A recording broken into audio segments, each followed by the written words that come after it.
À la une de l'actualité, le Burkina Faso se dote d'une stratégie de scolarisation des élèves des zones à fort défi sécuritaire. Une stratégie qui vise la reprise totale de la scolarisation sur toute l'étendue du territoire national. L'ouverture des travaux de l'atelier de validation est présidée par le chef du gouvernement burkinabé. On voit cela dès le début de ce journal.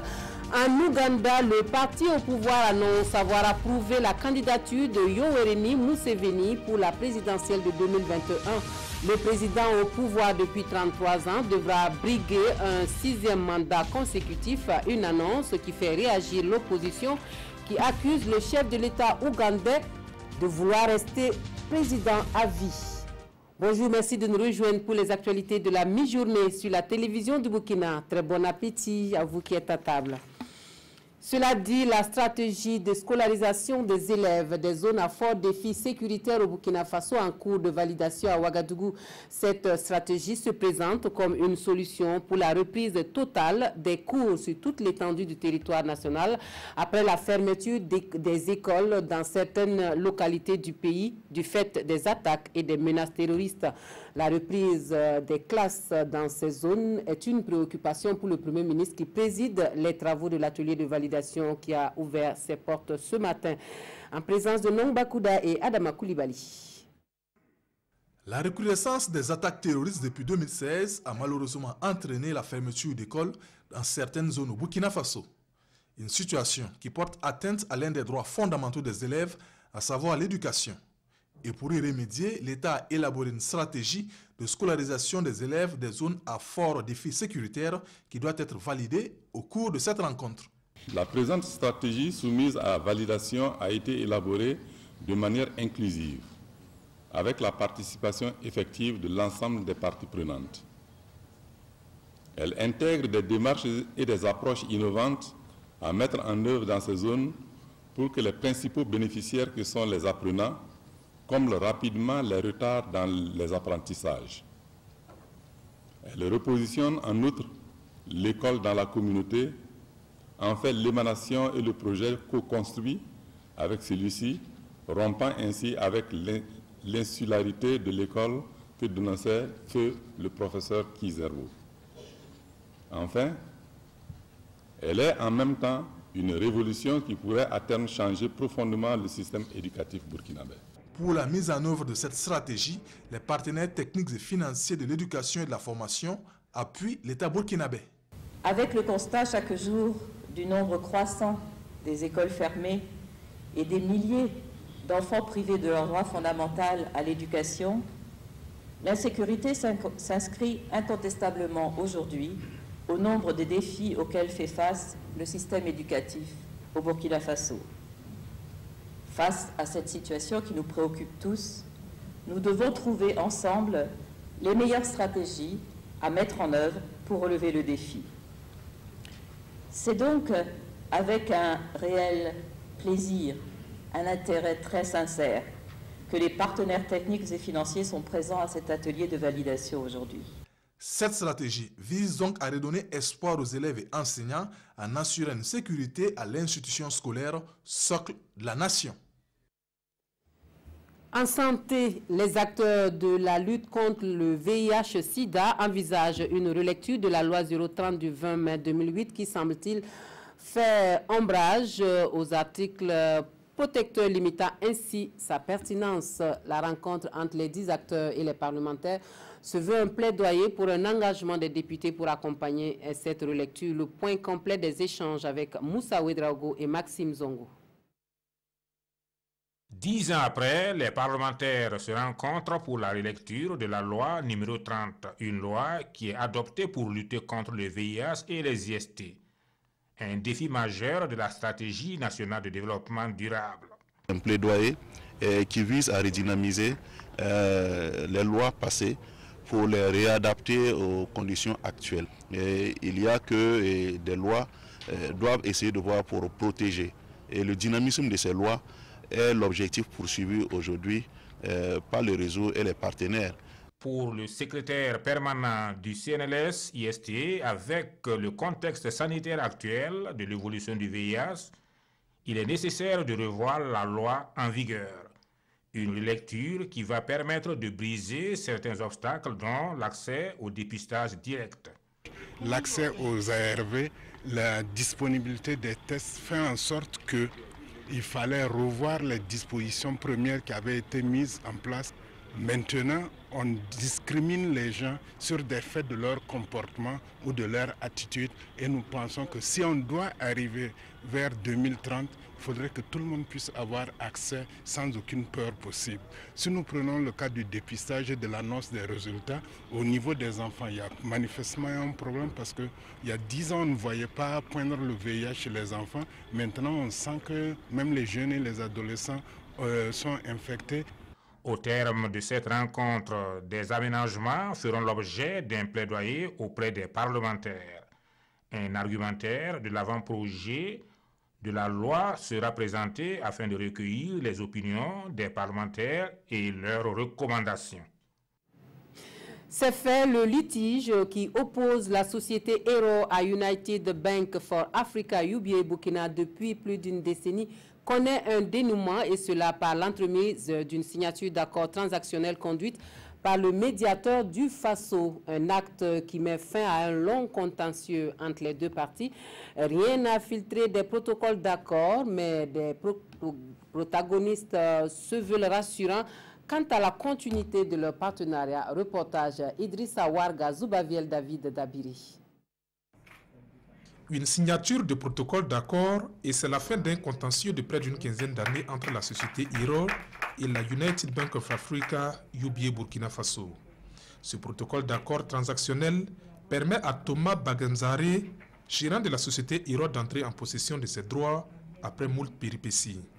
Ça fait bientôt 14 ans que nous traînons effectivement avec un contentieux et qu'aujourd'hui, sous l'égide donc du médiateur du Faso, nous sommes arrivés donc à un accord qui met fin définitivement donc à ce litige contentieux. Nous avons hérité d'un passif qu'il fallait mieux comprendre, mieux cerner avant de pouvoir prendre une décision.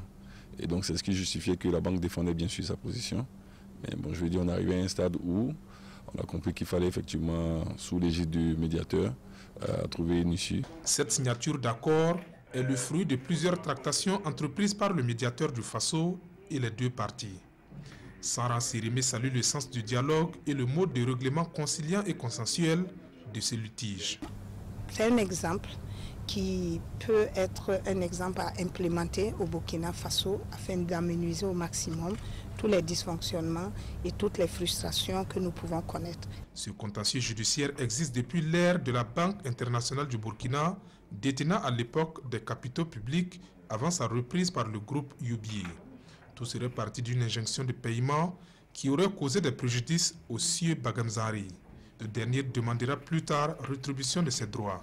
Ce dénouement devrait rassurer la clientèle de la banque qui a frôlé la fermeture dans cette affaire. Et puis le mouvement M21 qui rompt le silence et appelle au pardon et à la réconciliation.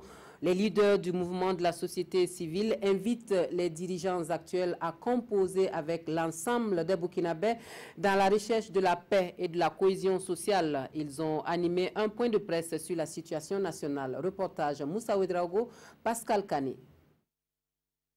Le mouvement M21 prône désormais la réconciliation entre Burkinabés. C'est la condition sine qua non pour le retour de la paix et la stabilité, selon ce mouvement qui a participé activement à l'insurrection populaire de 2014. Le mouvement M21 demande donc au chef de l'État de composer avec les Burkinabés de tous les bords politiques. Le M21 croit fermement qu'il est grand temps que nous interrogions notre histoire, nos valeurs profondes et amorcions le vrai grand tournant de cette histoire. Nous recommandons au chef de l'État de reprendre langue avec les leaders déchus du régime Compaoré sans rancune ni haine, de quitter des sentiers battus de la justice classique, très lente, pour un modèle de justice plus en phase avec nos traditions. Le président du mouvement M21 va plus loin. Si les agresseurs du Burkina sont connus, pourquoi ne pas négocier avec eux? Marcel Tankwano pense que la sécurité du Burkina l'emporte surtout. Pour le mouvement M21, le président du Faso doit tout faire pour faire oublier 2014 en ouvrant un débat national et réconcilier les Burkinabés. Des orpailleurs et des cultivateurs dans le village de Bondé, à quelques encablures de Houndé, qui dénoncent l'accaparement de leurs terres par une société minière de la place. Les plaignants interpellent le gouvernement sur la question. La rencontre de protestation est suivie pour nous par Drissa Traoré et Ali Traoré. Les orpailleurs et les cultivateurs de la localité de Bondé, à quelques encablures de Houndé, sont menacés de déguerpissement. Une décision qui passe mal pour ces populations qui gagnent leur pain ici quotidiennement. Sous la houlette des fermiers de Bondé et du comité ODJ du site d'orpaillage de Kari, elles tiennent cette rencontre de protestation pour marquer leur désaccord. Nous, les paysans de Houndé, qui avons nos champs dans le village de Bondé, sans que personne ne nous informe de quoi que ce soit, nous voyons Avion Gold qui veut rentrer par la force pour ses activités de recherche d'or. Personne d'entre nous avons donné l'autorisation à cette société de pénétrer dans nos champs. Nous les prévenons d'arrêter tout agissement dans ce sens. Nous n'avons cédé nos champs à personne. Nous prenons l'opinion nationale à témoin et interpellons le gouvernement et Avion Gold à se démarquer de toute expropriation de nos champs. Tour à tour, les différents intervenants ont dénoncé ce qu'ils appellent un accaparement des terres. Ils se disent par ailleurs déterminés à rester sur ce site malgré la mesure. Les orpailleurs et les voisins paysans informent la société Avion Gold et le gouvernement que personne ne bougera sur ce site d'orpaillage qui est la propriété du peuple burkinabé. Près de 600 âmes sont installées sur ce site d'orpaillage de Bondé, un site de 3700 hectares qu'elles exploitent depuis 2011. La célébration du 29e anniversaire de règne du Larlé Naba Tigré est prévue pour se tenir les 23 et 24 février prochains. À l'occasion de cette fête coutumière de Nabasga, sera un grand moment pour lancer le projet qui tient à cœur le chef coutumier et par ailleurs entrepreneur agricole, celui de vaincre la faim au Burkina Faso d'ici à 2030. Le Larlé Naba donne les détails sur l'événement aux journalistes, le compte-rendu de la conférence de presse avec Jean Zongo et Nathalie Savadogo-Nabaloum. À l'association Belouet, l'heure est au bilan. Sur une promesse de 45 ambulances sur 5 ans, à raison d'une ambulance par province, le Larlé Naba Tigré a réussi à satisfaire cette province. Le chemin reste encore long, mais l'espoir est permis car pour cet homme de cœur, le bienfait n'est jamais perdu. Le 19 février 2019, c'est-à-dire un an jour pour jour après, mon enfant était gravement malade et je l'ai accompagné à l'hôpital Yalodo et le cas était tellement critique qu'il fallait transférer l'enfant de l'hôpital Yalodo à l'hôpital Tengano. Il n'y avait pas d'ambulance et après 20 minutes l'ambulance est arrivée. J'ai failli verser des larmes parce que c'est l'ambulance que j'ai donnée le 12 février qui a pris mon enfant. Une leçon de vie vécue selon Sa Majesté et qui le galvanise davantage. Il se donne 3 ans pour satisfaire toutes les 45 provinces du pays en ambulance. L'année 2018 aura été une réussite pour l'association Belouet selon son promoteur. Homologation de ses produits et acquisition d'appareils mécaniques pour la fabrication du thé au moringa. Fait champion national pour la nutrition au Burkina Faso, homme de l'année 2018 de la radio Salam Kolonto, élevé au rang de commandeur de l'ordre du mérite de l'étalon avec agrafe agriculture, le Larlé Naba Tigré compte relever les défis de la sécurité alimentaire d'ici à 2030. Aujourd'hui, 21 février 2019, jour d'anniversaire pour le quotidien Aujourd'hui au Faso. Le journal d'actualité souffle sa 5e bougie donc, et en 5 ans, le quotidien s'est fait une place dans l'univers médiatique du Burkina Faso et a su gagner la confiance des lecteurs.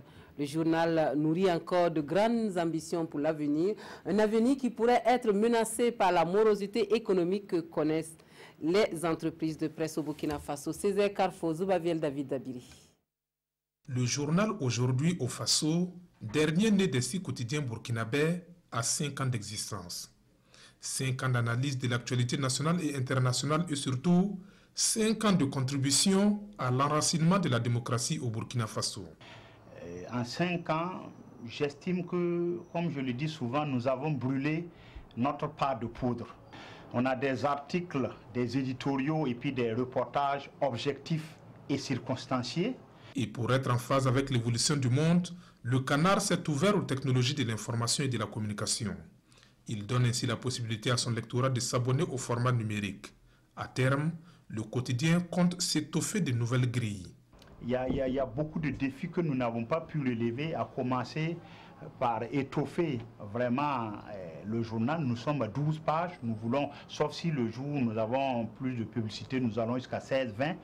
Mais il y a d'abord ça, et puis créer d'autres rubriques, parce que le journal est un film, par exemple, en rubrique culture, en rubrique santé. Des ambitions certes, mais forcément tributaires du contexte économique que traversent les médias burkinabés, selon Dieudonné Zungrana. Aujourd'hui, le Faso vit dans un contexte au rythme du Faso, comme on le dit, et aujourd'hui, à peine si on ne mange pas la vache enragée, parce que je dirais qu'il y a un sale temps actuellement pour les médias, tous médias confondus, les médias en ligne, les médias papier, et les journaux se meurent. Le directeur de publication espère donc une rescousse du fonds d'appui à la presse privée pour donner un souffle nouveau à la santé financière des médias burkinabés.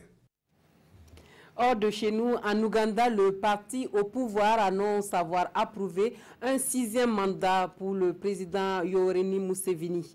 Le mouvement de la résistance nationale appelle à travers une résolution adoptée à l'unanimité par le comité exécutif central du NRM, le président Museveni, au pouvoir depuis 33 ans, a continué à diriger le pays, et le parti et l'État.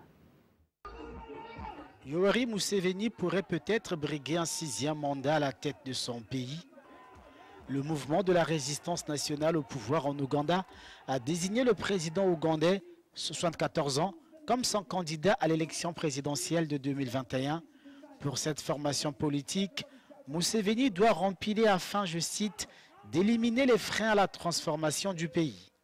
Fin 2017, le Parlement ougandais avait voté une réforme supprimant la limitation d'âge de 75 ans pour être candidat à la présidentielle, changement validé en juillet 2018 par la Cour constitutionnelle, ouvrant ainsi la voie à une nouvelle candidature de Museveni. L'opposition dénonce une ruse utilisée par le chef de l'État ougandais pour rester au pouvoir ad vitam aeternam. Son principal adversaire pourrait être Robert Kyagulanyi, alias Bobi Wine. Ce chanteur, devenu député, a maille à partir avec le régime de Kampala. Il est devenu le chantre de la résistance à la suppression de la limite d'âge et n'exclut pas de se porter candidat en 2021. L'élection présidentielle au Sénégal, en Algérie et en Ouganda en cause dans les différentes éditoriales des quotidiens du jour au Burkina Faso. La lecture croisée des journaux avec Aimé Solange Digma. En Ouganda, la candidature de Museveni a un 6e mandat acté par son parti, titre Sidwaya. Bienvenue donc au royaume d'Ouganda, indique le pays. Qu'il vente, qu'il pleuve ou même que le temps s'arrête, dans cette contrée du Gondwana, président fondateur Museveni peut donc être assuré de continuer à disposer à sa guise de sa bananeraie en 2021 et même au-delà pour éliminer les freins à la transformation de son pays comme le souhaite son parti, explique ce journal. Quel avenir donc face à des dictatures nocives à la bonne marche du continent, s'interroge le pays. Absolument rien, réplique-t-il, à voir avec ce qui est donné de constater en Afrique où chaque dirigeant gère son pays comme bon lui semble. et personne ne bronche déplore ce journal.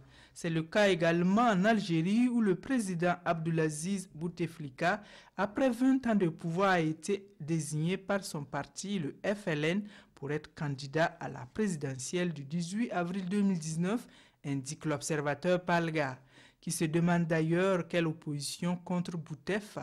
En tout cas, les deux partis historiques du pays, le FFS et le RCD, ont décidé de boycotter le scrutin. Sans doute pour ne pas servir de faire valoir à une élection qui semble jouer d'avance. Et ce n'est pas tout. Au Sénégal, note aujourd'hui au Faso, Abdoulaye Wade est viscéralement décidé à reconquérir le pouvoir. Étant frappé d'incapacité par les circonstances et les lois, il compte bien prendre sa revanche sur celui qui a été son disciple et qui a osé le chasser du pouvoir par les urnes. Mais en 2019, ce ne serait pas possible. Alors que reste-t-il au vieux renard de la politique sénégalaise si ce n'est signer une entente souterraine avec celui qu'il vilipende en surface pour un troc en 2024, martèle aujourd'hui au Faso. Fin de ce journal. Merci de votre attention. Très bonne suite de programmes sur la télévision du Burkina.